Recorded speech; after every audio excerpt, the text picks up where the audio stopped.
Hello, this is Deshawn, and I am going to talk about this is my second video. And again, if you see me looking down, it's because I have notes. So um, the notes kind of help me stay focused on what it is I'm going to discuss. So this video is about what to expect during a tarot reading. A lot of people don't really know um, how it happens or what's going to happen, or what to expect or when to get one. So I guess it's like a combination of when to get it, what to expect, and then what's going to happen during the reading.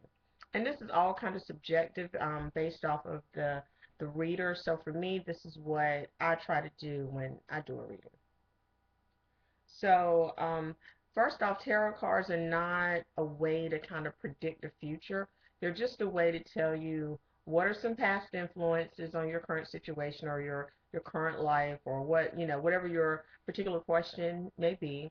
What are your current feelings about it, and then what are maybe future possibilities, but not like this is what's going to happen in the future. Because ultimately, you control what is going to happen. It just kind of gives you the information that you need in order to make that decision. So, also, it talks about what kind of blocks you may be experiencing. A lot of times, without sounding too woo woo woo, we have things, internal beliefs that we don't recognize that other people can pick up on. So the tarot cards kind of pick up what those blocks may be, and kind of help you navigate around them or through them, or help you identify them, just so that you can be aware that this is maybe something that you should look at. So when would be a good time to get a tarot reading? When you feel stuck in a rut, whenever you're starting a new phase in your life, when you're starting a new project, when you're struggling with some part of yourself, you're trying to become a better person, and you just need to know what areas should you focus on to help you become a better person. Um, those are really any time. I like to get readings. I just randomly get readings sometimes just to see what is going on that I maybe need to be aware of.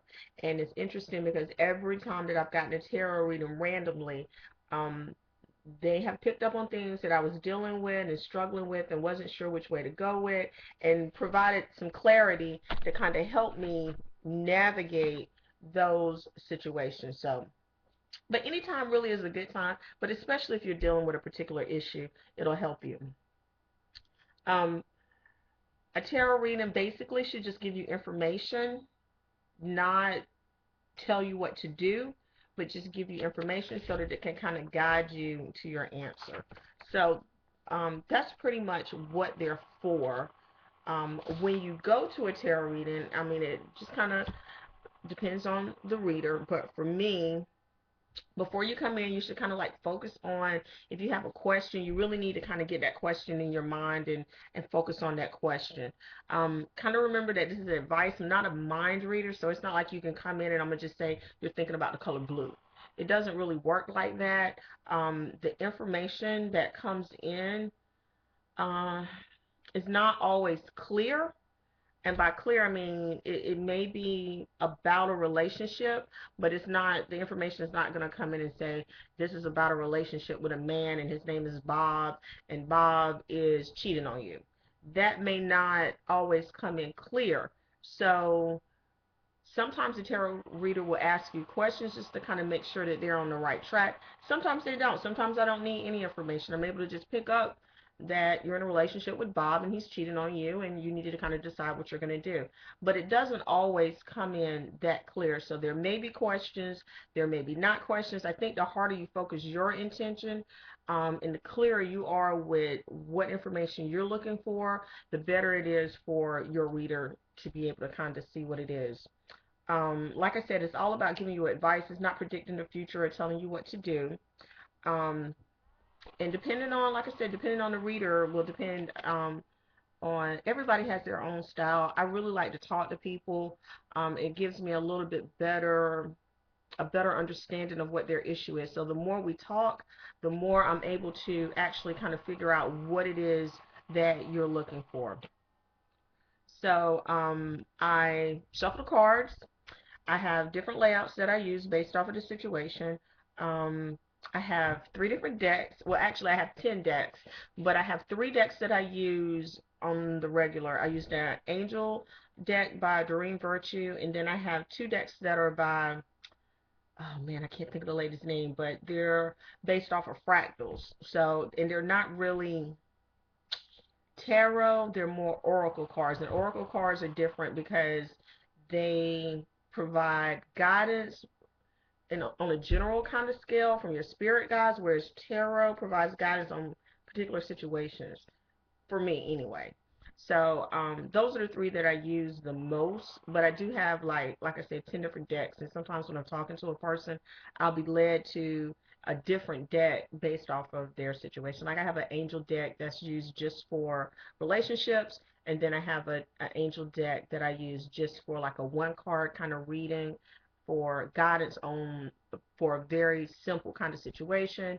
I have a gods and goddesses deck. I have another deck that provides meditations and daily affirmations if someone is struggling with a particular issue and needed like a prayer or a mantra to kind of help them stay focused on getting clarity for that issue. So, I mean, I use a lot of different things just based off of the type of reading that I'm going to give. But I shuffle the cards. I decide which layout I'm going to use. Sometimes I let the other person cut the cards or touch the cards. It kind of really depends on their energy and how they come in. If they come in with a very bad, negative kind of attitude with a lot of negative energy, then I don't let them touch my cards. But other than that, I'll let them, shuffle the cards, cut the cards, sometimes even choose the cards. Um, but really, it just kind of depends on the situation. And then I just look at the cards and read them. Sometimes I look at the pictures and the story comes to me. Sometimes I hear things that make the reading better. Sometimes I feel things. So it just kind of depends on the person, the reading, the information that I'm getting, and what my clairs, my clairvoyances, the different clairvoyances, whatever they pick up. And then I just read and I tell people what I think is going on with them. So that's it. All right. Thank you for watching.